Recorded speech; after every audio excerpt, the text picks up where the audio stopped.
Hola, ¿cómo están? Muy buenas noches para todos. Qué bueno estarlos acompañando nuevamente en un Facebook Live del Instituto Eleusis, donde estamos haciendo un trabajo importante sobre la proliferación y dar a conocer las ideas más importantes y el trabajo de la obra de Carl Gustav Jung y algunos post-jungianos como lo es Jane Hillman, Rafael López Pedraza, y ya más adelante vamos a estar trabajando también algunas ideas o conceptos de Wolfgang Gigeritz, que es un analista junguiano muy complejo, muy prolífero también en sus escritos y también bastante controvertido dentro del campo de la psicología analítica por sus críticas tan ácidas, tan fuertes, tan concisas frente al enfoque junguiano clásico e imaginal. Entonces, eh, el día de hoy vamos a seguir trabajando entonces lo que es el texto Picos y Valles de James Hillman, que fue un texto, una conferencia que él dio en el año de 1979, donde empieza a hacer pues como una diferencia entre lo que es la psicoterapia y la disciplina espiritual, que en muchos ámbitos es dentro de la psicoterapia, tanto cognitivo-conductual toma elementos de la espiritualidad, la humanista toma elementos de la espiritualidad, la transpersonal también toma elementos de la espiritualidad, el mismo enfoque junguiano también toma elementos espirituales, pero entonces no hay un discernimiento entre lo uno y lo otro. Y esto fue algo que también ya había notado James Hillman cuando empecé a establecer en el video de la semana pasada, donde esto se dio pues, más o menos fue en Constantinopla en el año de 1800, en el año de 69, donde tanto la iglesia fue quien entró a ser como la parte moderadora y quien tenía la verdad acerca del alma y el espíritu, donde ellos también en ese mismo trabajo de distinción confundían también el alma con el espíritu, no había pues como un discernimiento y ello provocó pues que en todos estos más de 2000 años de cristianismo y de conciencia monocéntrica y de nominalismo, no haya pues como una diferencia clara entre lo uno y lo otro, cuando muchas veces también en otras psicoterapias entonces toman elementos de Oriente como recursos del budismo Zen, del Vedanta Advaita, otros elementos pues que se van pues como incorporando porque realmente en este caso pues Oriente es muy rico en la parte espiritual, pero en el ámbito de la psicoterapia también es bastante pues como dudoso en ese trabajo con el alma. De hecho, en el texto El encuentro con la sombra, eh, hay una parte de un texto donde dice que que había grandes maestros pues espirituales que tenían un gran desarrollo espiritual, pero que a nivel psicológico eran bastante mediocres o no tenían o el suficiente desarrollo también del alma o ese compromiso con la psique, también como una posibilidad que es una conjunción tanto en lo uno como en lo otro. Entonces, inicialmente en este texto estábamos hablando entonces de cómo se dio el encerramiento de la psique, del alma, de sus imágenes, de cómo la iglesia en aquella época fueron los que pasaron a ser poseedores de la verdad de la imagen. Entonces la encerraron, la cosificaron, la estereotiparon y fueron ellos los que realmente generaron un reduccionismo tanto en función imágenes psicológicas, la imagen como posibilidad de hacer alma. Pero también James Hillman en este primer apartado también nos estaba mostrando de que en realidad la forma en como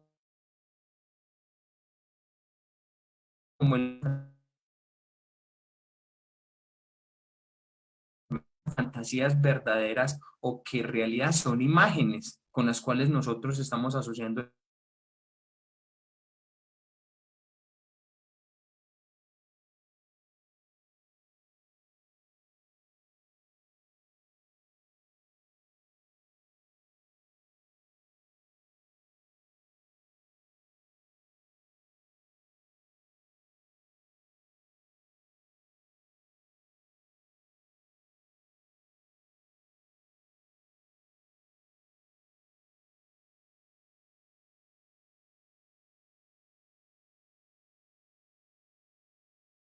Hillman en este apartado dice algo muy importante en relación al mundo imaginal de Henry Corbin, de cómo se da entonces la relación de la imagen. Entonces se da entre un hecho exterior, vía sensación, y una parte del intelecto. Entonces llegan al mundo imaginal y es ahí donde se da una creación de la imagen como tal, con la que nosotros vemos el mundo, nos relacionamos con el alma, con el espíritu, con los demás. O sea, siempre nosotros tenemos, siempre vemos es a través de imágenes, siempre concebimos el mundo, el espíritu, siempre es a través de imagen. Quien dice que conoce la realidad tal y como es, uno, bueno, ahí dice, es que yo la conozco tal y como es. Esa es la imagen que él tiene para relacionarse. Entonces,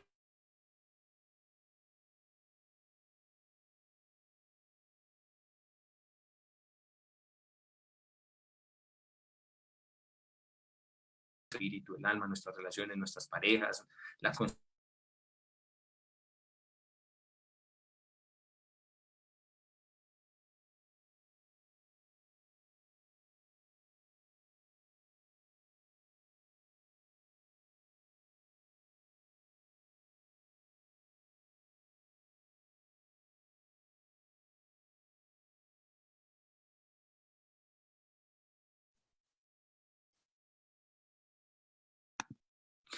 entonces, de esta conexión entonces que está pues hablando entonces hay un poquito pues desde la función de la imagen pues entonces realmente lo que rescata James Hillman en este tratado también pues como en este primer momento es que realmente fue Jung quien empezó a liberar el alma de todos estos reduccionismos, de todas estas costras, de toda esta idolatría, de todas estas circunstancias en las cuales el mismo catolicismo y la misma religión católica cayeron en función como tal de la concentración de la imagen o el entendimiento de la imagen como tal. Entonces fue Jung quien realmente liberó la imagen y liberó el alma también para dar su posibilidad y ser entendida desde otra dimensión tal y como ella se va mostrando. Entonces, es ahí en ese primer texto, ahí en ese primer momento donde estuve leyendo, donde Hillman empieza a hacer entonces esta distinción, entonces empieza a hacer como ese recorrido histórico de cómo realmente fue Jung quien liberó a la imagen y al alma de los nominalismos, de la trascendencia y de el nihilismo en la cual la Iglesia Católica tenía a la imagen y a la psique en sí misma. De hecho, Gilman menciona ahí que tanto en la Biblia como en otros textos teóricos, el alma era mencionada muy poquitas veces. En la Biblia podría haber sido nombrada unas 3 o 4 veces y en otros textos máxime 200 veces. Es decir, el alma no tenía un lugar preponderante dentro del discurso teológico y dentro del discurso católico.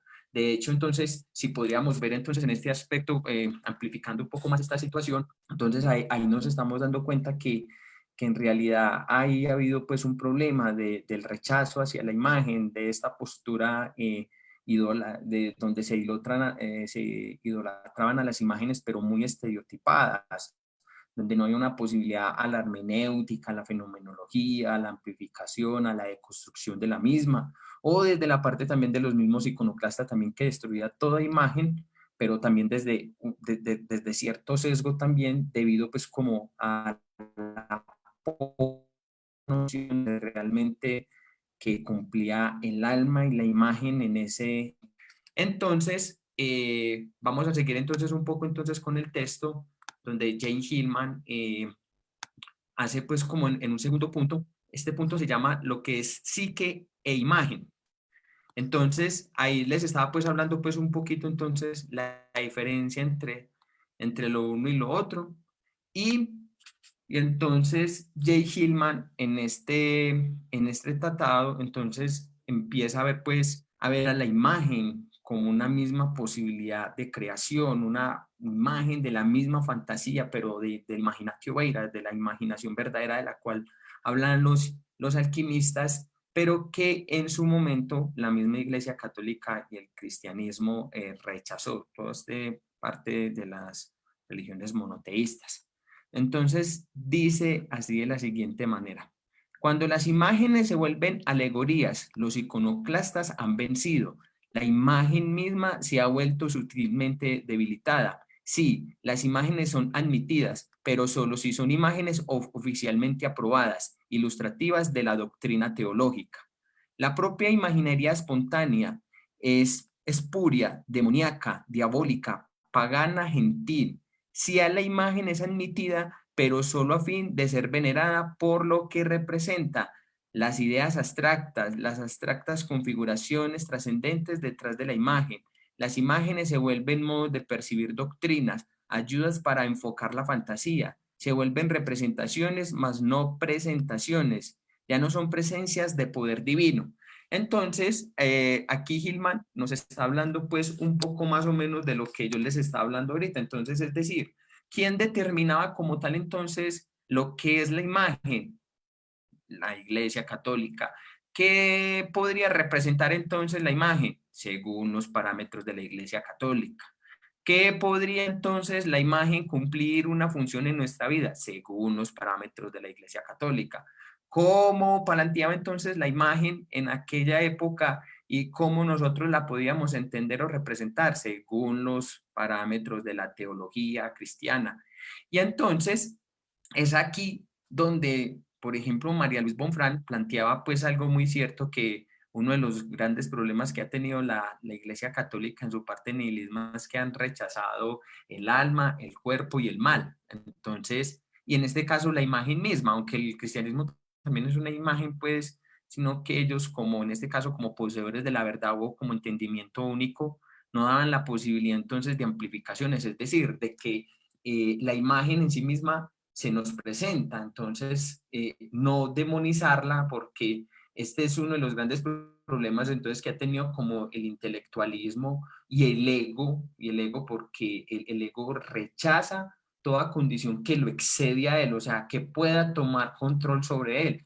Entonces, ¿qué pasa entonces aquí? Cuando la imagen no va en función a las necesidades del ego, entonces la rechazamos, la violamos, la castramos, la metemos en la cama de Procusto. Entonces, si está muy ancha la imagen, por decirlo de alguna manera, que estoy utilizando pues como otra imagen para tratar de amplificar un poco más esto. Si anchamos entonces mucho más la imagen, no cabe en la cama, entonces cortemos acá. Y si la imagen es muy pequeña, entonces la ponemos en función entonces siempre también de la cama. Entonces, eso es un gran error. Entonces, eso es lo que hacía en este caso entonces la teología y el cristianismo, cercenar las imágenes, cortarlas, no darles, es decir, ellas como presentación tal que vienen con una carga psicológica, con una carga emocional, con una carga trascendente, pero no en función desde el espíritu, sino en la función como una manifestación del alma que viene acompañado de esa carga imaginal, de esa carga psíquica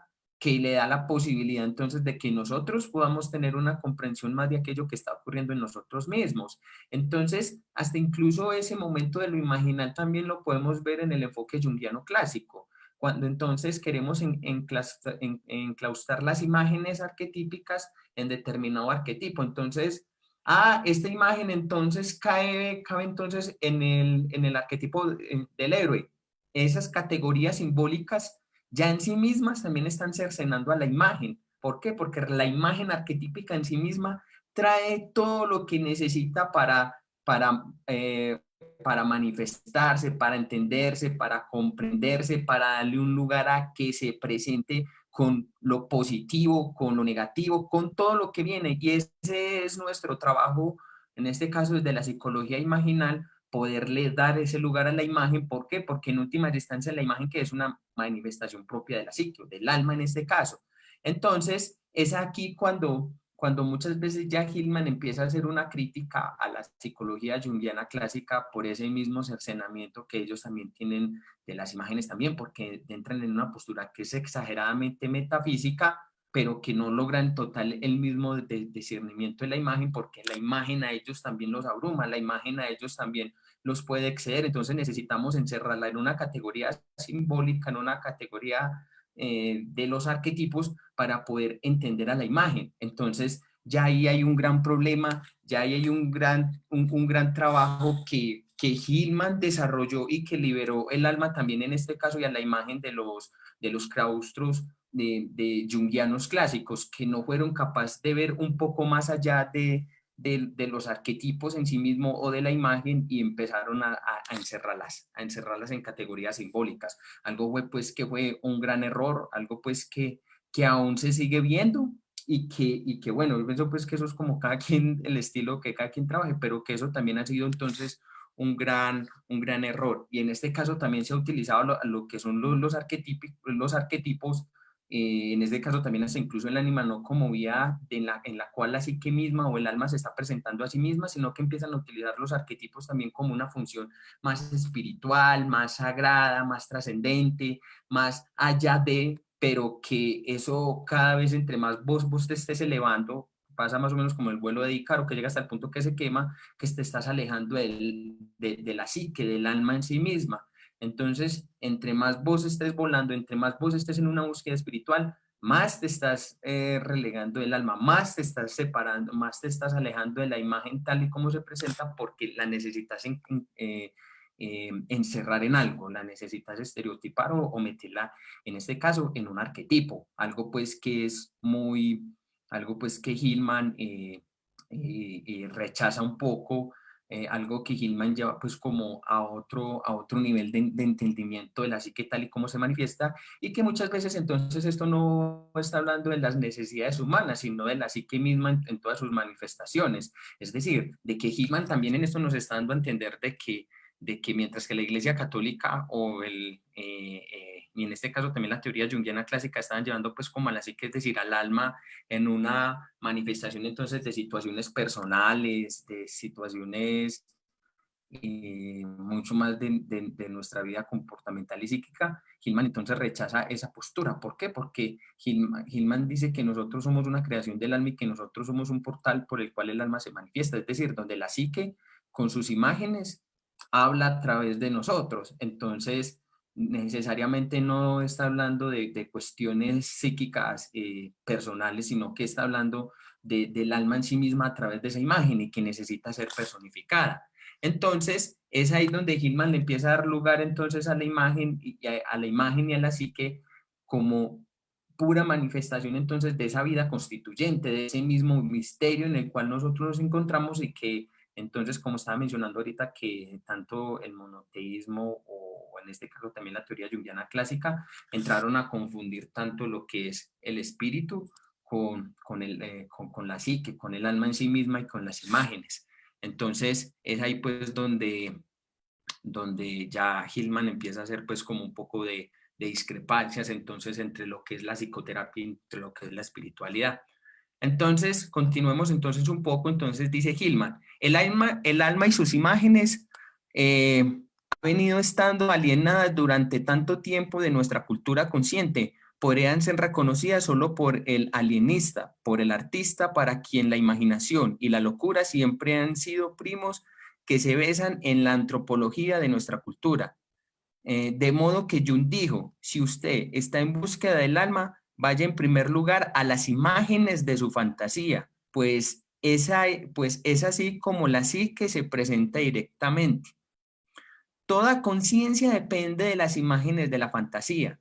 Todo lo que sabemos sobre el mundo, sobre la mente, el cuerpo, sobre cualquier cosa en absoluto, incluyendo el espíritu y la naturaleza de lo divino, viene mediante imágenes y se organiza por fantasías en un patrón u otro.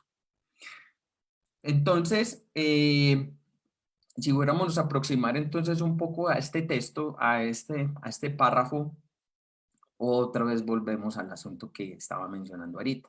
Entonces, ¿qué es cómo nosotros entonces nos relacionamos mediante el mundo? Por medio de las imágenes. ¿Cómo conocemos el alma? A través de las imágenes que ella misma va presentando, que ella misma nos va mostrando, pero que nosotros muchas veces confundimos o no sabemos hacer ese trabajo de discernimiento, entonces generalmente quienes están entonces en búsqueda de esas imágenes, porque Hillman decía que el alma necesita de ideas para poder entenderse, para poder complementarse y para poder alimentarse.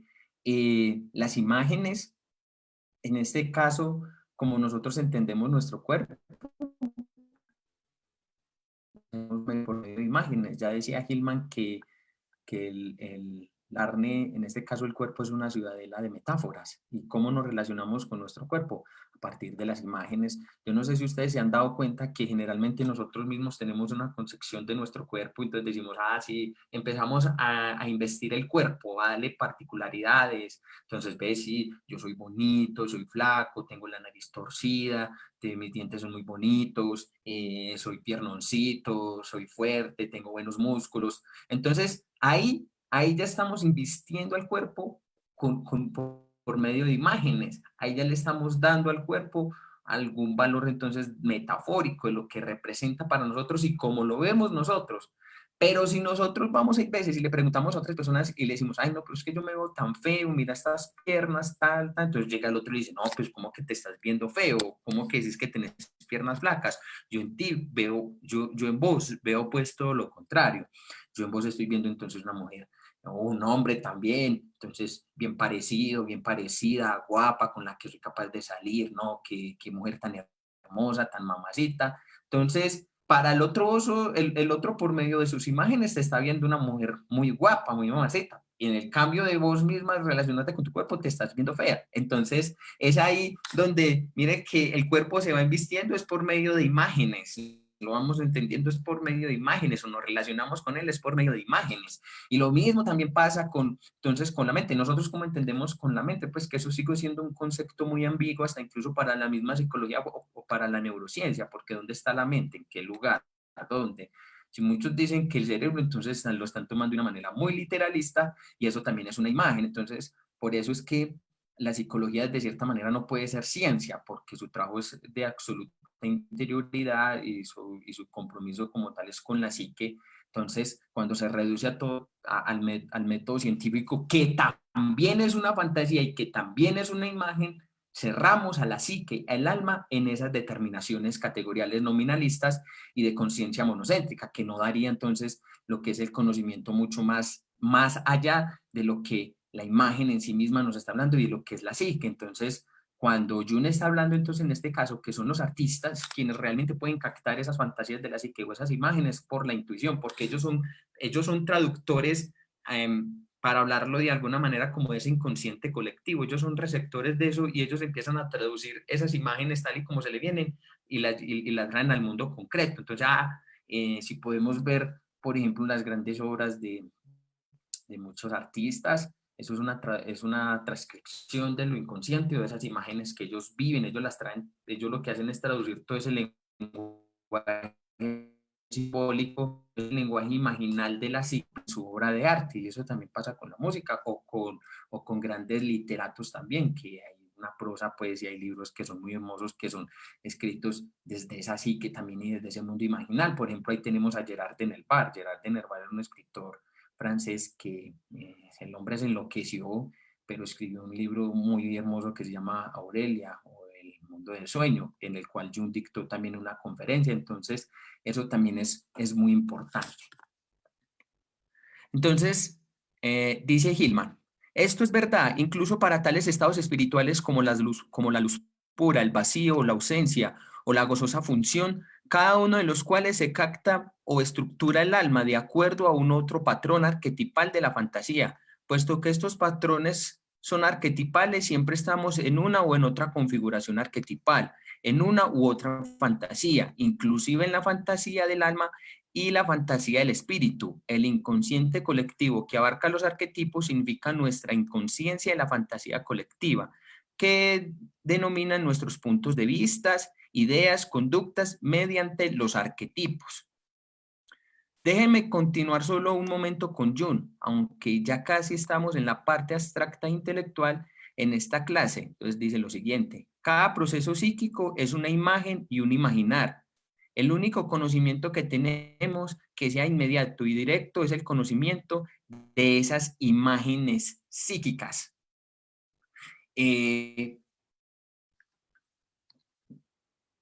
Ahí estaba más o menos llevando pues como un poco más la idea, un poco más allá, que era lo que yo, de lo que les estaba hablando ahorita. Entonces, ¿cómo va entonces la función de lo imaginal? ¿Cómo entonces nosotros empezamos a tener conocimiento? ¿Cómo se da? Entonces, es la imagen, es el proceso psíquico, es el arquetipo, la imagen arquetipal que estáis moviéndose, concretándose, manifestándose, lo que nos empieza a dar un conocimiento de algo, de un entendimiento de algo, un entendimiento del espíritu, un entendimiento de la familia, un entendimiento de los amigos, un entendimiento de la pareja, un entendimiento de la misma realidad, un entendimiento del misterio de la vida.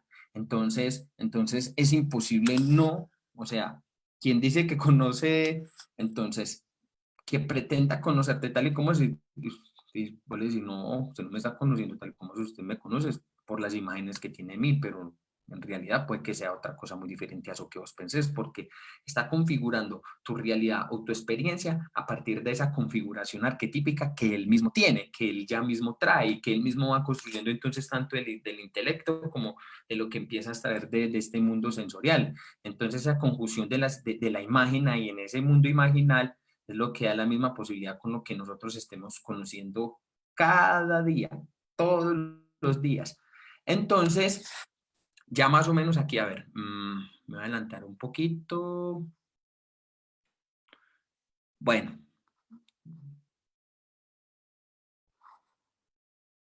Bueno, entonces ya hemos pues hablado como hasta el momento, si van teniendo dudas me las van escribiendo por ahí por el WhatsApp, que yo las voy a ir por aquí mirando a ver si de pronto tiene un poco de dudas para, para, ¿para qué? Para mirar a ver si hay necesidad de responder. Si van teniendo dudas, me van escribiendo que les voy respondiendo en la medida de las posibilidades y bueno, para que vayamos pues como construyendo también un poco de diálogo. Entonces ya hemos hablado entonces un poco entonces acerca de psique, imagen y cómo Hillman entonces la va entretejiendo, tanto lo uno y lo otro y cómo empieza a mirar, a hacer como ese proceso de desarrollo de que tanto Jung y otros, bueno, Jung en este caso liberó entonces a la imagen y a la psique de todo este enclaustramiento teológico y cristiano. Bueno, entonces vamos a continuar entonces con el texto. En un tercer punto, hay una relación que Hillman entonces llama alma y espíritu. Entonces dice Hillman de la siguiente manera en este apartado. Dice, he llamado la charla picos y valles esperando separar estas imágenes a fin de contrastarlas tan vivamente como pueda. Parte de ese esperar y contrastar es la emoción del odio, de modo que hablaré con odio y con impulso de lucha, del cual Heráclito, el primer antepasado de la psicología, ha dicho que él es el padre de todo. Algo pues que es muy fuerte, pues porque de hecho para muchos Heráclito es el primer psicólogo y es el padre pues en sí mismo de la psicología, pero no de la psicología entendida pues desde Jung que es el primer psicólogo, no. Quien realmente, el problema de los psicólogos es que saben muy poco de historia, saben muy poco de historia y eso es un gran error, porque entonces, ¿cómo nosotros entendemos el desarrollo de la psique? ¿Cómo entendemos nosotros el desarrollo del alma misma, de un proceso psicológico?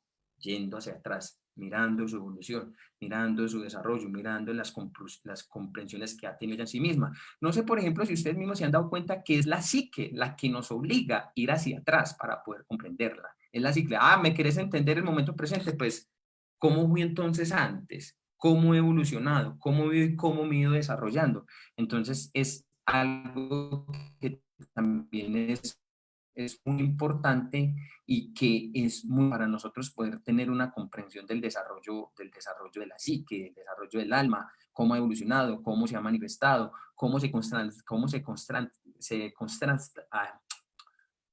se constata, es que esa palabra no me da, a ver, bueno, no me da, no encuentro la palabra porque si no digo cualquier estupidez.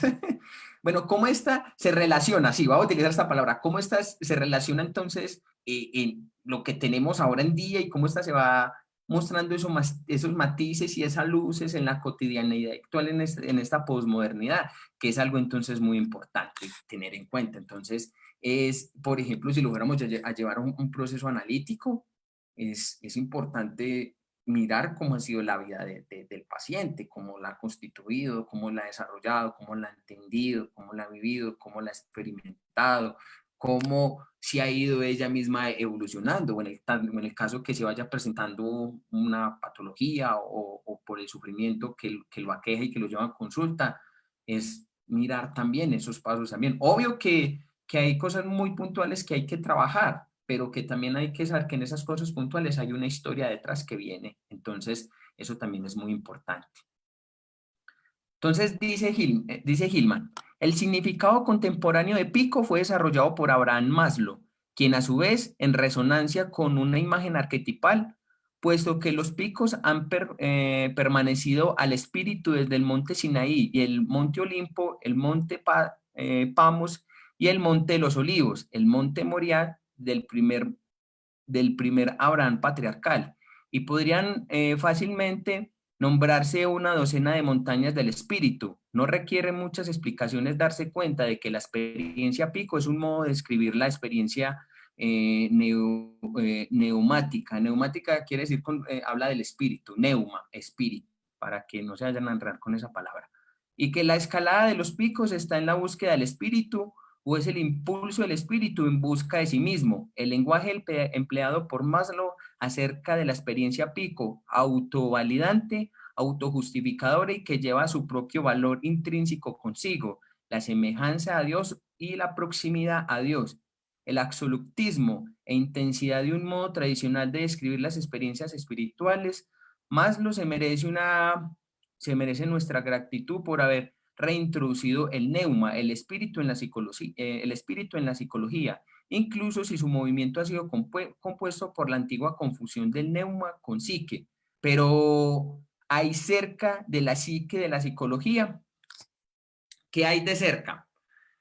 Si ustedes los que han estudiado un poco de psicología humanista o la teoría de Abraham Maslow, cuando Hillman habla entonces de ese neuma, de ese pico de experiencia en la teoría de Abraham Maslow, él está hablando de las experiencias cumbres, que dice que nosotros tenemos a Abraham Maslow como en el punto de un desarrollo psicológico, en el desarrollo del espíritu. Entonces, es aquí donde Hillman entonces le hace entonces también una crítica a Maslow. Entonces, bueno, bacano, hemos desarrollado el espíritu, hemos estado en contacto con el neuma, con nuestro desarrollo espiritual, con nuestro desarrollo psicológico, en la exploración de nuestro potencial humano, o sea, en ascendente, en ascendente, en ascendente.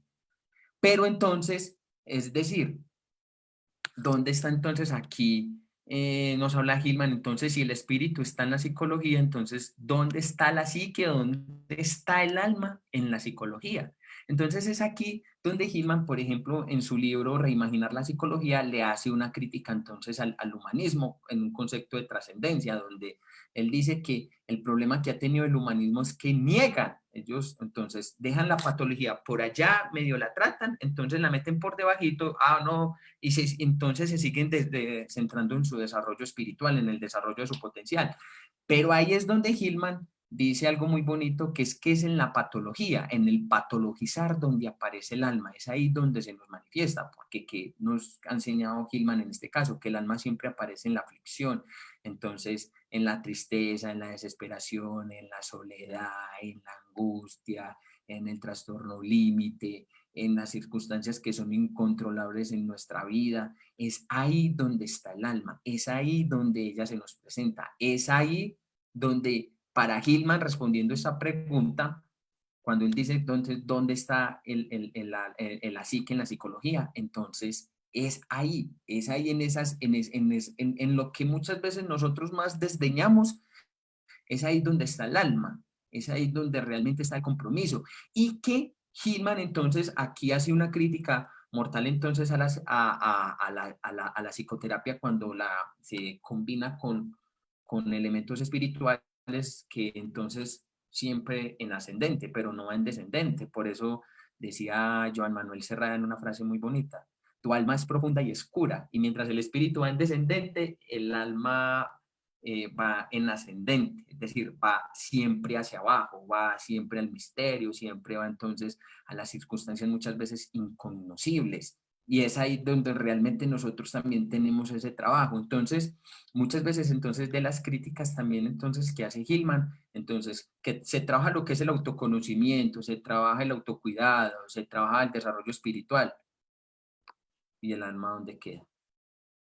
¿Dónde queda la imagen del alma? ¿Dónde queda el compromiso no, con ese valle en el cual nosotros nos vemos enfrentados, con ese mismo misterio que es la psique misma y que, por ejemplo, Hillman rescata que Jesucristo también andó por valles y desiertos, es decir, por la misma aridez, o sea, es decir, que la psique también puede tener consigo misma.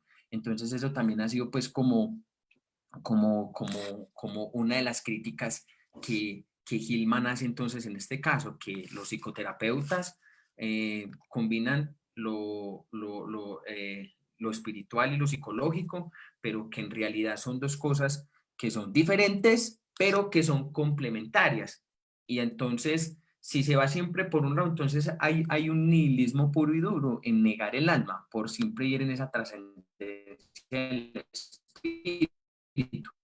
Y con esa forma generalmente que se tiene entonces de la huida del alma. Entonces, cuando entonces nos vemos en una crisis existencial, o vamos a hablar también de la crisis espiritual también, y cuando vemos entonces que estos jóvenes o mucha gente entonces empieza a meter LSD, yaje,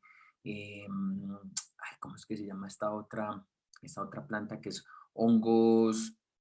Psilocibina, ayahuasca, cocaína, o sea, siempre en este caso son en búsquedas de esa experiencia cumbre, de esa huida del alma. Aquí estoy hablando en términos simbólicos, no vaya a tomar términos literales. Entonces es en esa misma búsqueda, pero en una búsqueda espiritual, porque también se está huyendo de la psique, pero resulta que esa psique, en esa búsqueda espiritual queda como el alma así, o la estructura de nuestra personalidad que así como tambaleando, no es una estructura sólida, fuerte, que nos posibilite ir como nosotros como receptáculos como, como portales tanto del alma y de lo espiritual podamos contener tanto lo uno como lo otro. Entonces es ahí en todas estas drogas y cuando también vamos, también por ejemplo, la gente que va en términos banales, entonces en la búsqueda del tarot, del simbolismo, pero de un simbolismo mucho más barato, de todas estas estratagemas esotéricas que en últimas instancias lo que se está buscando es una vida y no afrontar esa aflicción del alma donde ella se nos está presentando con lo mucho, con lo poco y con las circunstancias que ella misma va teniendo. Entonces eso también ha sido pues como una de las grandes críticas entonces que está haciendo Hillman, que también por parte de la psicoterapia, en este caso hay una unidad de lo psicológico, de la psique en sí misma tal y como se va mostrando, pero que él también no niega que lo espiritual, o sea, una parte espiritual fuerte es muy necesaria. ¿Por qué? Porque cuando nosotros ya tenemos una parte espiritual, un desarrollo y una conciencia, de cierta forma, tenemos cierta estructura de nuestra personalidad, es lo que también nos va a posibilitar también el enfrentamiento, entonces, es decir, con aquellos contenidos de la psique, del alma en su aflicción, en su desesperación, en su depresión, en su angustia, en la misma miseria que se va presentando porque necesita ser vivida y necesita que nosotros le demos un lugar a ella tal y como se nos manifiesta. Entonces, bueno, creo que eh, dice,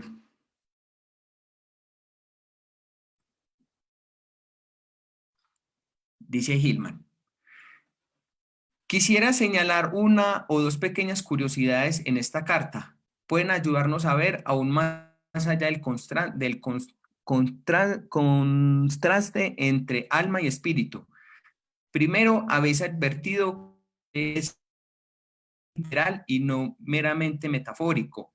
Cuando uno toma el punto de vista espiritual, además de este punto de vista, requiere la sensación física de altura, de subida. Luego, habéis visto que son los monjes más bellos los que abandonan a sus hermanos y que su apareamiento es con el cosmos, su apareamiento comparado con la nieve. Una vez en nuestra tradición occidental de casa de brujas, un tiempo obsesivamente preocupado por proteger el alma de los espíritus erróneos y viceversa, el diablo se identificó con el pene de hielo y su esperma fría. Y finalmente habéis advertido los dos tipos de simbolismo del ánima, las flores oscuras, pesadas, aletargadas al lado de los ríos de jarabe dulce, y los virginales de los glaciares. Entonces, esto es un texto muy bonito para ir un poco ya terminando al menos con este apartado, porque es un texto que da muchísima tela para cortar.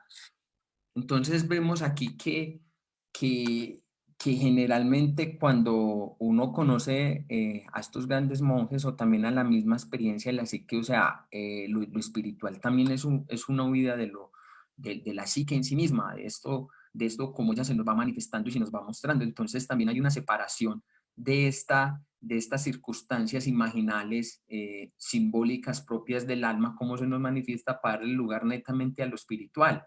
Entonces, ¿por qué? Porque el alma, ser, o como estaba mencionando, a ser profunda y oscura y a ser tan densa y pesada, requiere lo que es un compromiso, que no todo el mundo está dispuesto a asumir. Por eso, si ustedes se han dado cuenta que generalmente cuando se huye de este trabajo con el alma, con la depresión como se nos presenta, siempre entonces la gente entonces se mete a cultos religiosos, se vuelven evangélicos, se vuelven pastores, se vuelven monjes, se vuelven, bueno, en fin, cuánta situación espiritual requiera o el llamado de Dios, o el llamado de Dios por decirlo de cierta forma, pero que es en sí la huida del ánima, la huida del alma, de la psique, en sus manifestaciones densas, oscuras, profundas, crueles, desdeñosas hay veces, pero que es el lugar donde ella necesita ser vivida y como estaba diciendo ahorita, ella se nos manifiesta entonces que se va dando lugar y un movimiento constante, un movimiento que donde ella todo el tiempo está destilando y todo, donde ella todo el tiempo se está mostrando de mil y una forma, no solamente de una forma, sino que es que el ego y el espíritu solamente quiere que sea una forma tal y como se nos presente, pero eso es un error, eso es un error y eso es algo pues que se necesita pues como ser también muy pensado y muy reflexionado pues para poder entender un poco esta situación. Entonces, es un trabajo que, que requiere en últimas instancias nos dice Hillman, entonces de la psicoterapia, de poder captar entonces esas manifestaciones densas y oscuras de la psique en sí misma, de hacerle psicoterapia a esas ideas, de hacerle psicoterapia tal al alma como se nos presenta. Hillman dice en Reimaginar la psicología que psicoterapia es el cuidado del alma, entonces cuidarla en sus manifestaciones, no negarla, no sublarla, no aplastarla, no ir en ascendente en lo espiritual y alejarnos entonces de ese cuidado tan profundo y necesario en estos tiempos. Por eso Gilman decía que una de las formas que ha tenido el alma para manifestarse en Occidente ha sido a través de la psicopatología y rechazamos la patología. Todo el tiempo le estamos metiendo entonces medicamentos, terapia cognitiva conductual, pero que no es una terapia profunda, que no es una terapia realmente con el compromiso con la psique, porque eso lo decía, Héctor Marla decía algo muy bonito en un texto que se llama Vacilación y Lentitud. Es Vacilación y Lentitud que se llama el texto, que una de las cualidades que tiene la psique y que ella se manifiesta es a través de la paciencia, del dejar de incubar ese proceso de conciencia, incubar las manifestaciones o cómo ella misma se va desarrollando, en cómo ella misma va llegando a ese proceso de conclusión de esas imágenes, de en sí misma ella se va reflexionando hasta que nosotros la podamos acompañar en todo ese trabajo, pero entonces realmente es cuidar su proceso, realmente es cuidar esa manifestación. Entonces, siempre hay un trabajo de lentitud. Por ejemplo, Rafael López Pedraza hablaba en sus trabajos del trabajo de la incubación de la conciencia, y esa incubación de la conciencia se da a través de que del cuidado del alma y mirarla en su cualidad, es decir, con paciencia, con tranquilidad, con lentitud, de lo que hablan de los alquimistas, se estina lente, apúrate lentamente, y esa es una de las cualidades que tiene la psique, para tener pues como un poco en cuenta. Vamos a mirar aquí otra parte del texto, que yo lo tenía por aquí, que les quería compartir para ir cerrando un poco este Facebook Live. Mm,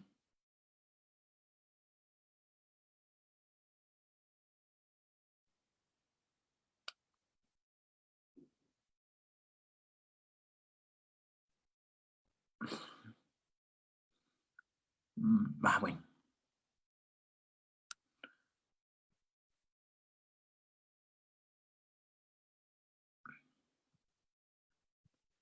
ve, se me perdió este berraco.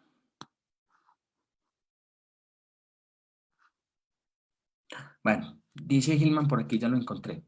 Las enseñanzas espirituales advierten con frecuencia al iniciado acerca de las murmuraciones introspectivas, acerca de los celos, el despecho y la mezquindad, acerca de los apegos a sensaciones y recuerdos. Estas preocupaciones presentan una fenomenología precisa de cómo se siente el alma cuando el espíritu se despide. Brutal, ¿no? Tremendo. Es decir, ¿cómo? O sea, cuando nosotros empezamos a sentir, entonces empezamos en una búsqueda espiritual, entonces empezamos a sentir entonces un poco de soledad, de tristeza, de vacío, de celos, de despecho, de mezquindad con nosotros mismos y hacia el otro. Es decir, el alma en sí misma está reclamando su lugar, el alma en sí misma está reclamando ser vivida, ser entendida, ser comprendida. Entonces, muchas veces cuando también empezamos en esa búsqueda espiritual, también hay veces también se va hacia el acrecentamiento de cierta sintomatología o de ciertas patologías o de ciertos patrones conductuales que no queremos aceptar, porque es el alma en su manifestación y en su forma de decir, no quiero que me abandones, me estás dejando en un segundo lugar, me estás dejando como si yo no fuera importante, como si yo no fuera necesaria como en tu propio desarrollo, en la misma constitución de tu vida, en ese logos tan misterioso que es la psique, que soy yo y que yo tengo para mostrarme. Entonces, esa misma fenomenología, es decir, ese trabajo de esa manifestación que ella tiene es el lugar que ella quiere ser reclamado, que debe ser vivido, que debe ser entendido.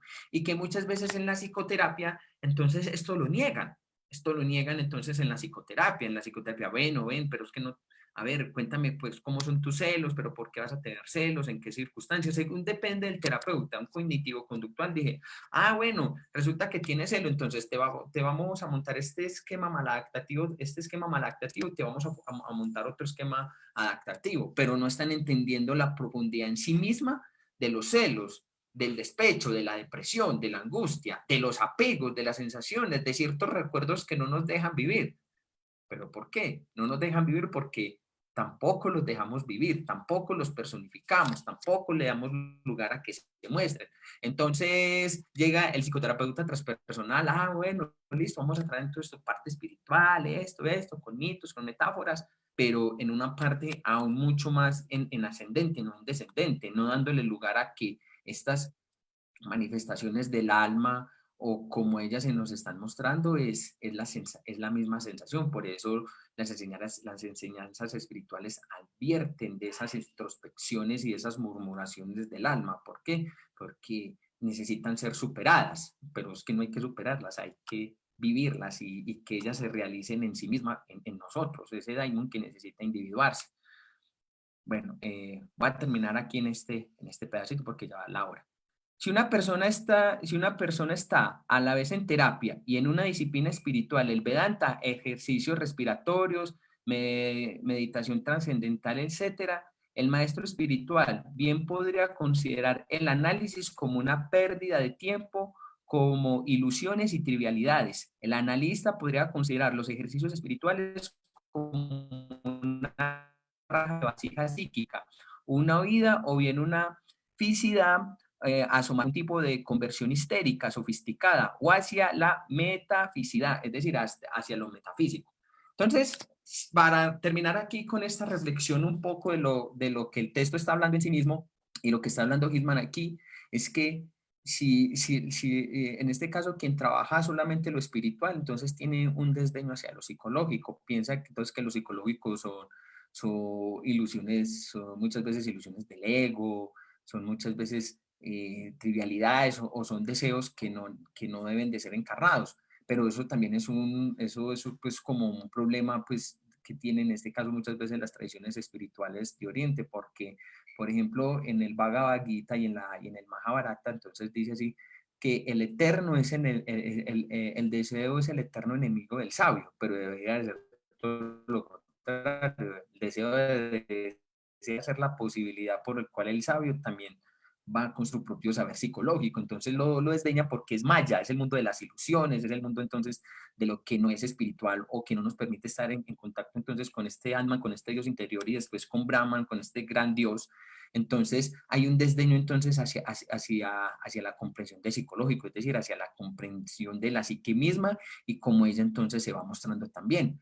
Ahora bien, aquí también entonces Gilman nos está también advirtiendo de que muchas veces también el psicoterapeuta tiende a advertir también el trabajo de lo espiritual también como una vida de lo psicológico. Y uno sí lo ve, por ejemplo, cuando uno ve utilizando técnicas de mindfulness como relajar la ansiedad, la depresión y no querer convivir con ello, ahí hay un error garrafal. ¿Por qué? Porque entonces también se está huyendo de lo psicológico. Si nosotros fuéramos a mirar en su profundidad lo que son estas disciplinas espirituales que el mismo Jonas utilizó como el yoga, no son como meras estratagemas o instrumentos prácticos o ejercicio para usted calmar la ansiedad y la desesperación, que lo utilizan para eso, sí, pero realmente la función que tienen estos ejercicios es de autoconocimiento, es de autoconocimiento.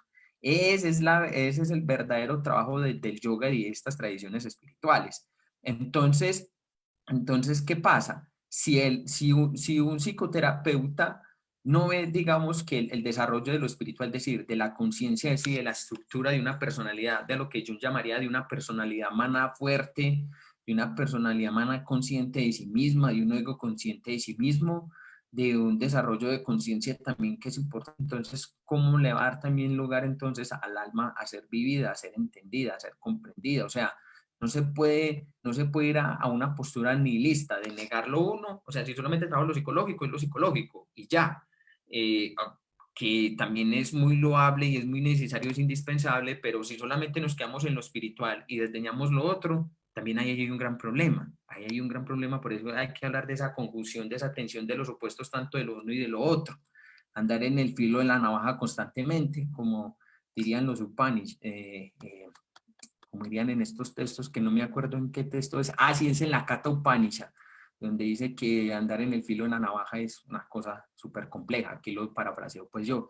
Entonces, realmente el trabajo entonces con lo psicológico, hay que saber generar esas diferenciaciones, hay que saberle dar lugar tanto a lo uno a lo otro. Si es psicológico, es psicológico.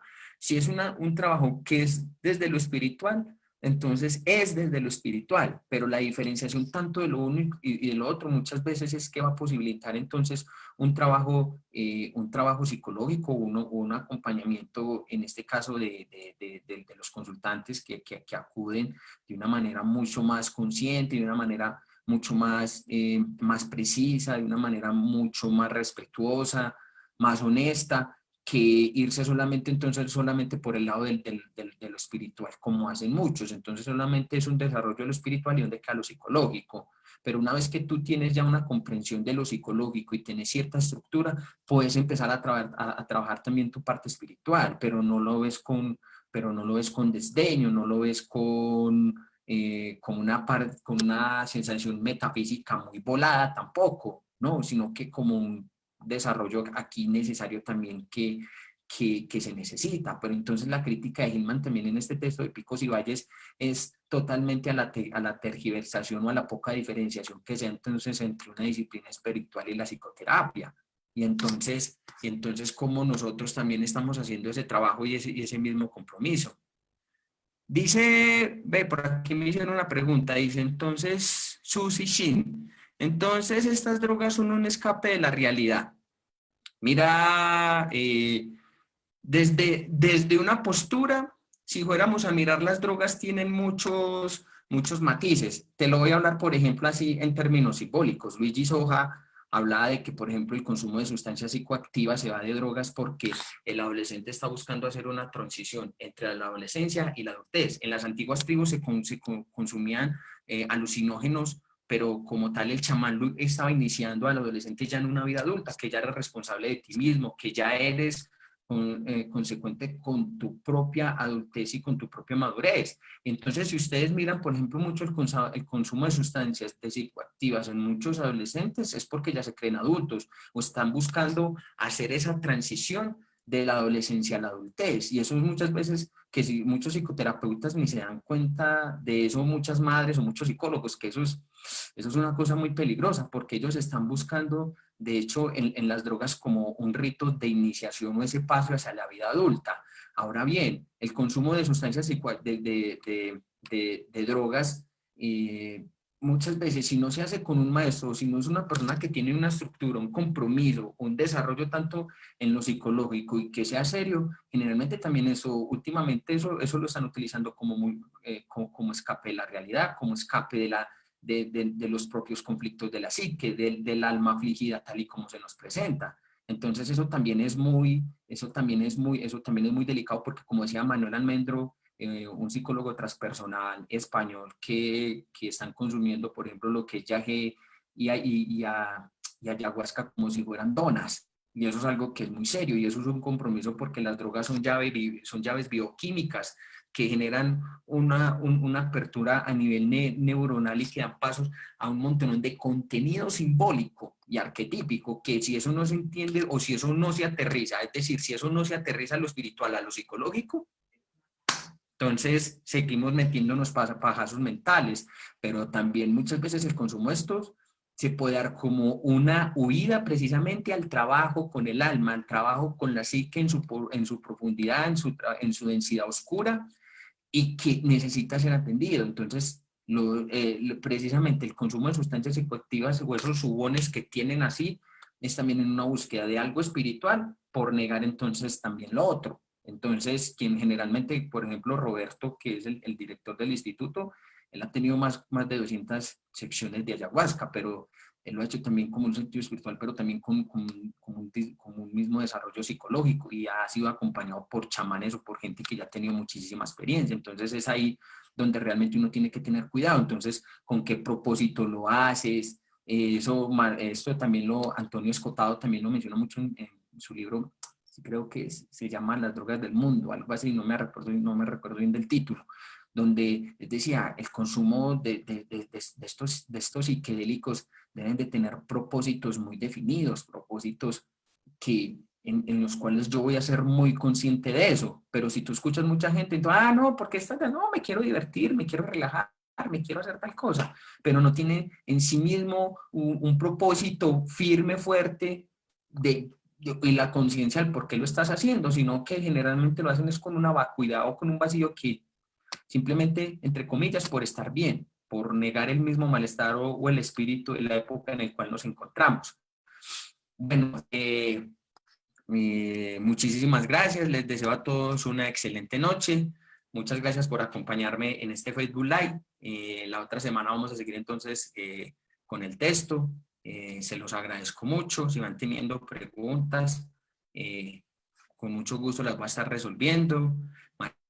Mariela, muchísimas gracias también a vos, Carolina, muchísimas gracias también ahí por estar, se los agradezco muchísimo y si cualquier cosa, con mucho gusto ahí les vamos a estar respondiendo.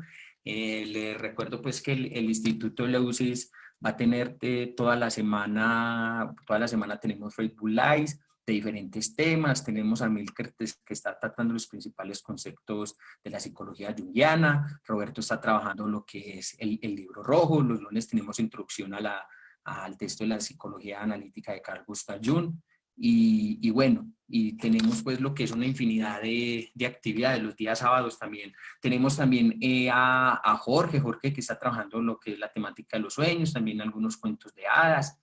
Entonces, es también como muy importante para que estén pues como pendientes de todas estas actividades. Y los días sábados tenemos también lo que es entrevistas a grandes analistas junguianos, a expertos pues como en diferentes temáticas. Y bueno, ese es pues como el compromiso que tenemos. Les agradezco a todos, que tengan una excelente noche y muchísimas gracias.